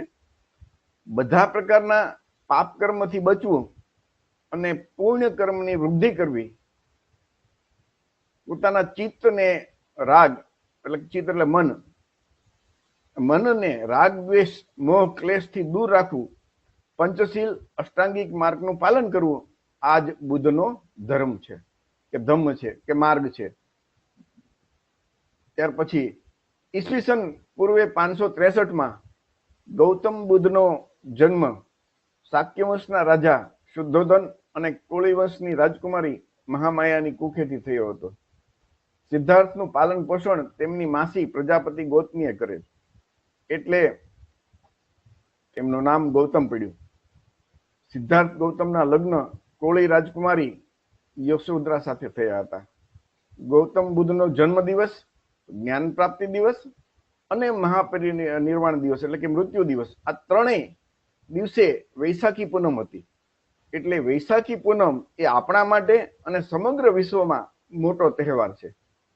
ભગવાન બુદ્ધના અસ્થિ એટલે કે જે ફૂલ, એનું મૃત્યુ થયું ને પછી એના જે અસ્થિ હતા એના 8 ભાગ પાડવામાં આવ્યા હતા. એમાંથી એક ભાગ કોળીઓને મળ્યો હતો. જે અસ્થિ ઉપર રામગ્રામના કોળીઓએ વિશાળ સ્તૂપ બનાવ્યો હતો. ગૌતમ બુદ્ધ અને બૌદ્ધ ભિક્ષુ ભંતે અને તેના અનુયાયીઓ એટલે આપણા પૂર્વજો ઈશ્વર, આત્મા, પરમાત્મામાં માનતા નહોતા. જો બરોબર સમજો કે બૌદ્ધ ભિક્ષુ ભંતે એના અનુયાયી કોણ? એટલે આપણા પૂર્વજો એ આત્મા પરમાત્મામાં માનતા નહોતા. એટલે બ્રાહ્મણવાદીઓએ બૌદ્ધ ધર્મને ખતમ કરવા આપણા પૂર્વજોને અધિકાર વંચિત શૂદ્ર જાહેર કર્યા. લાખો ભિક્ષુઓની કતલ કરવામાં આવી, વિહારને આગ લગાડવામાં આવી, બૌદ્ધ સાહિત્યને બાળી દેવામાં આવ્યું. મૌર્ય વંશના બુદ્ધિસ્ટ સમ્રાટ અશોક અને તેના વંશજ મૌર્યો, મલ્લ, લીછવી, કોળી આ બધા બૌદ્ધ ધર્મ પાળતા હતા, એટલે તેમને હલકા વર્ણના શૂદ્ર જાહેર કરવામાં આવ્યા. શિક્ષણ, શસ્ત્ર અને સંપત્તિથી વંચિત કરવામાં આવ્યા. બ્રાહ્મણોએ પોતાના ધર્મ ગ્રંથો, સ્મૃતિઓમાં, મનુસ્મૃતિ કૌંસમાં લખેલ જે ધર્મગ્રંથો લખેલ એમાં ભેદભાવનું વાત લખી છે અને એનું સખતપણે પાલન કર્યું. એટલે આપણા પૂર્વજોને અધિકાર વંચિત શૂદ્ર હલકા વર્ણના બનાવ્યા. કોઈ મુસ્લિમ, કોઈ દલિત, કોઈ અછૂત બની ગયા. ઉપરના 3 વર્ણની સેવા કરવી એ જ આપણા પૂર્વજોનો ધર્મ હતો. આપણી કોળી જાતિનો સાચો ઇતિહાસ અંધકારમાં અટવાયેલો છે. એટલે નવયુવાનો અને વિદ્વાનો સંપૂર્ણ સાબિતી સાથે સાચી હકીકત બહાર લાવશે તો કોળી સમાજ અને દેશ તેમનો યુગો યુગો સુધી આભારી રહેશે. એ આપણા વડવાઓ તો ત્યાં લખીને ગયા છે બધું, પણ એમના આધાર પુરાવા સાથે એમ કે ભવિષ્યમાં કોઈ લખીને આપશે, બધું સંશોધન કરશે તો કોળી સમાજ અને દેશ તેમનો યુગો યુગો સુધી આભારી રહેશે. તો મિત્રો, એ જે વડવાનો સંદેશ છે એનો પૂરો કરવા માટે આપણે એક પુસ્તક બનાવ્યું છે, કોળી સમાજનો ઇતિહાસ, ભગવાન બુદ્ધ અને તેનો ધર્મ, માનવ ધર્મ. આ પુસ્તકની અંદર જે વડવાઓ લખીને જે બધા મુદ્દા આપ્યા છે ને એની સાબિતી સાથે આપણે આધારભૂત બધી વાતો લખી છે કે જે વડવાઓ લખીને ગયા છે ને બિલકુલ સત્ય છે. એના આધારભૂત આર્કિયોલોજી વિભાગના પુરાવા સાથેની વાત આપણે બુકમાં લખી છે. ત્યાર પછી આપણે જોઈએ તો વડવાઓનો જે સંદેશ છે કે રામાયણ અને મહાભારત જેવા કાવ્યો ના કોઈ પુરાતત્વ વિભાગના પુરાવા મળતા નથી. એટલે તે પ્રાણ વિનાના શરીર કૌંસમાં શબ જેવા નકામા છે. હવે માનો કે શરીર હોય એમાં એ પ્રાણ વિયોગ્ય હોય તો એ શબનું છે એની કોઈ કિંમત નથી હોતી. એમ રામાયણ અને મહાભારત એક મહાકાવ્ય છે. એ કોઈ ઐતિહાસિક ગ્રંથ નથી અને એના કોઈ પુરાતત્વ વિભાગના પુરાવા નથી મળતા, એટલે એ કાલ્પનિક છે. બ્રાહ્મણોના હિન્દુ ધર્મમાં આપણા સમાજને શૂદ્ર વર્ણના કહે છે. તે આપણા માટે શરમજનક કહેવાય. શા માટે શૂદ્ર તરીકે જીવન જીવવું જોઈએ? જો આ બહુ સરસ છે કે ભાઈ બ્રાહ્મણોના જે ધર્મ છે એમાં તો આપણને શૂદ્ર કીધા છે, તો આપણને શૂદ્ર પોતાની જાતને કહેતા શરમ નથી આવતી? શા માટે શૂદ્ર તરીકે જીવવું જોઈએ? બુદ્ધનો જન્મ કોળી વંશમાં થયો હતો, એટલે બહારના લોકો કોળી નામ સાંભળીને આનંદમાં આવે છે, કોળીઓનું શ્રદ્ધાથી સન્માન કરે છે. દેશના તિરંગા રાષ્ટ્રધ્વજમાં અશોકના બૌદ્ધ ધર્મના ધર્મચક્રને સ્થાન મળતા આપણું મસ્તક હંમેશા ગૌરવથી ઊંચું રહેશે. આ આપણા વડવાઓનો સંદેશ હતો. છેલ્લે આપણે એનો સંદેશ જોઈએ તો આપ જે કોળી વંશમાં છો, આપ જે કોળી વંશના છો, તે વંશની મર્યાદા રાખવી હોય અને તેને કલંકનો ડાઘ લાગવા ન દેવો હોય તો ભગવાન બુદ્ધના ઉપદેશ અનુસાર જીવન જીવો. આપ સૌ જાણો છો તેમ આપણા જીવનનું કોઈ ઠેકાણું નથી. ખબર નથી કે મોતના મુખમાં આજે જશું કે કાલે, એટલે જે કાંઈ પુણ્ય કામ કરવાનું હોય તે આજથી જ શરૂ કરવું જોઈએ કે જેથી પસ્તાવાનો વખત ન આવે. અને આ વાત જે મૂળ પુસ્તક છે ને, ઓરિજિનલ પહેલું 1961માં બહાર પડ્યું હતું, એની કોપી આપણી પાસે છે. એ એનું 29 નંબરનું પેજ છે. એ પેજ ઉપમાં જે એની ફોટોકોપી અહીંયા સામે મૂકી છે, લિખિતન સંપાદક અને પુસ્તક પ્રકાશન સમિતિ મૂળજીભાઈ જસમતભાઈ ગોહેલ, નારણભાઈ હરિભાઈ બારૈયા, બચુભાઈ પિતાંબરભાઈ કામડ. આ ફક્ત એ પહેલી આવૃત્તિમાં લખેલું છે. ત્યાર પછીની આવૃત્તિમાં આ વડવાઓ તો એ ગુજરી ગયા હતા, તો એ નવી જેમણે આવૃત્તિ બહાર પડી એમાં બધું ઘરની અમુક કાલ્પનિક વાતો પણ લખી નાખી અને આ વડવાઓના બધા નામે કાઢી નાખ્યા. તો ત્યાર પછીની 3 કે 4 આવૃત્તિ, પણ મૂળ બધી વાતો છે મોટા ભાગની એ એની જ છે, પણ થોડીક બીજી કાલ્પનિક વાતો અંદર ઉમેરી દીધી છે. આ મૂળ પુસ્તકનું જે કોપી છે તમારી સામે. અને જે આપણા વડવાઓએ વાત કરી એ જ વાત ભારતના સૌથી વિદ્વાન બંધારણના ઘડવૈયા ડોક્ટર બાબા સાહેબ આંબેડકરે એ જ વાત કરી છે. ભારત રત્ન હતા, એ વિચાર કરજો. ભારતના સૌથી વિદ્વાન બુદ્ધિશાળી વ્યક્તિ કહેવાય. એટલી બધી એની પાસે 32 ડિગ્રી 7 થી 8 ભાષાના જાણકાર હતા. એમણે જયારે બધા ધર્મોનો અભ્યાસ કર્યો અને ત્યાર પછી આખું જે આપણા વડવાઓ જે લખીને ગયા ને એ જ વાત લખી છે. સંત કબીર સાહેબે પણ આ જ વાત લખી છે. ડોક્ટર બાબા સાહેબ આંબેડકરના ગુરુ, એ ઓબીસી સમાજમાં જન્મેલા જ્યોતિરાવ ફૂલે, એમણે આ જ વાત લખી છે. દક્ષિણ ભારતના સોક્રેટિસ પેરિયર રામાસ્વામી, એમણે પણ આ જ વાત લખી છે. છત્રપતિ શિવાજી મહારાજના વારસ શાહુજી મહારાજે પણ આ જ વાત લખી છે. માતા સાવિત્રીબાઈ ફૂલે, એમણે પણ આ જ વાત લખી છે. તો મિત્રો, આપણા વડવાઓ જે વાત કરી ને એ 100% સાચી વાત છે. આપણા વડવાઓએ બ્રાહ્મણોએ લખેલી વાત નથી માની. અથવા તો આ બ્રાહ્મણોના પુસ્તકો લખેલા છે ને બધા, એમાં તમને આવી વાતો નહીં જોવા મળે. પણ આપણે શા માટે બ્રાહ્મણોના બાપ દાદાએ લખેલી વાત માનવી જોઈએ? આપણે આપણા પૂર્વજોએ લખેલી વાત જ માનીએ ને. તો મિત્રો, આ હતો આપણા વડવાઓનો સંદેશ.